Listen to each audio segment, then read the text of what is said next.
What's going on, guys? A pretty big trade went down in the NHL today. Honestly, I didn't even know teams were allowed to trade, so that's pretty cool. Hopefully, we see even more during these playoffs. The Toronto Maple Leafs traded Kasperi Kapanen along with Jesper Lindgren and Pontus Aberg back to the Pittsburgh Penguins for a 2020 first-round pick, which is 15th overall, so a pretty good pick.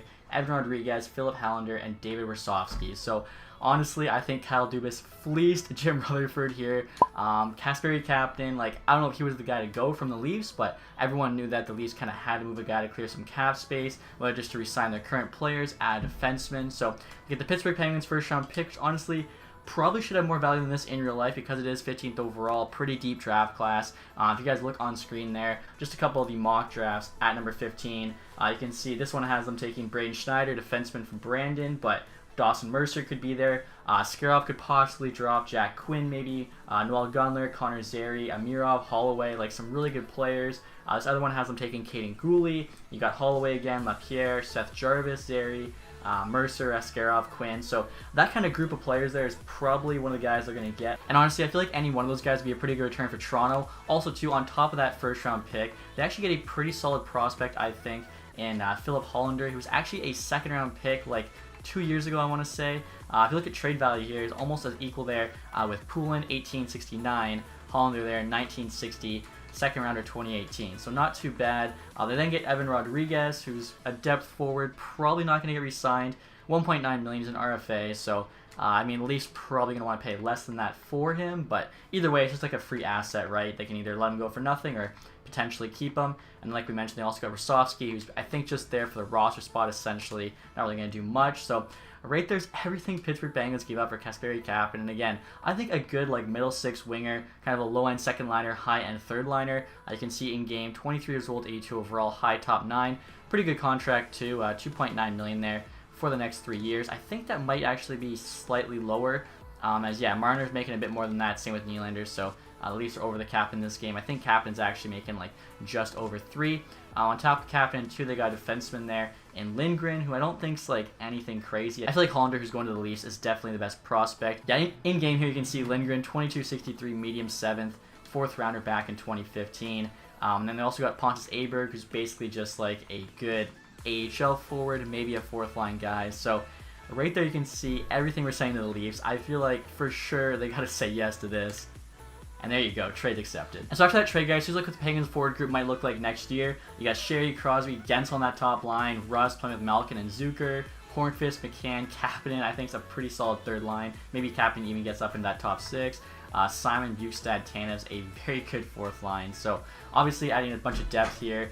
2, they actually lost their 2021 first rounder to get Jason Zucker. They don't have a first round pick in the next 2 years. But if you think about it, their window to win is right now with Crosby and Malkin still playing good hockey. Obviously Crosby 32, Malkin 33. They're not getting any younger. So rather than trying to build for the future and what comes after Crosby and Malkin, I do agree with kind of their plan, which is just go all in right now while you have Crosby and Malkin. Once these two retire or once they're not all-stars in the league anymore, then you worry about what comes after. But right now, their only goal is to win a cup. Alright guys, so now I'm going to try this trade from the Maple Leafs perspective. One thing I forgot to mention is I have the trade difficulty set to medium, so I really don't think this is going to go through. You can see Pittsburgh's value there. At least double, maybe even triple that of Toronto's. Even on easy, I don't think it would matter. I feel like me and everyone else feels Toronto definitely got the better deal. And when you think about it too, they got Kapanen back for Kessel, and he was the Penguins' first-round pick back in 2014. 22nd pick. They're now giving up a 15th pick in 2020 to get him back. I feel like that alone would be worth Kapanen. Then the fact that they're throwing on a solid prospect in Hallander, again, second rounder 2018, is just insane to me. After that, the rest of that stuff doesn't really matter. It's basically that first and Hallander for Kapanen. The Leafs are, in cap struggles, trying to make some room. I feel like that first would have been more than enough. And you'll see here I actually have the 2021 first rounder for Penguins. Unfortunately, in this game, they haven't updated it, so they still feel like Minnesota is going to be getting the 2020 pick, when really Pittsburgh holds on to that, of course, until this trade. Minnesota should have the 2021 first, but we'll have to use this for this trade, which honestly, it has a bit more value, I think, than the 2020 Penguins first, as it probably shows. We know they're picking 15. Even on this is on medium. I know even it's not going to go through. Even on easy, yeah, it wouldn't matter. Trade rejected. Not sufficient at all. Like I said, I think Dubas absolutely fleeced Rutherford here. So after that trade, guys, here's an updated look at the Leafs forward group. Honestly, they're still really solid. The top 6 I don't think has changed, as Kapanen was usually playing on the third line. Now, they made that trade as Mikheyev needs a new contract, saving some other guys. Third line there, still not too bad. Janssen, Kerfoot, and it'll probably be actually Nick Robertson there on the right wing. Fourth line, I think, still very good as well. Now, defensively, obviously, everyone knows Barry's gone. CC, hopefully for Leafs fans' sake, is gone. They re-sign him. I feel like, Leafs Nation would just freak out. But they have to re-sign Dermott as well. Then you got to fill in those 2 holes. Let's say Liljegren gets called up. You still need another defenseman.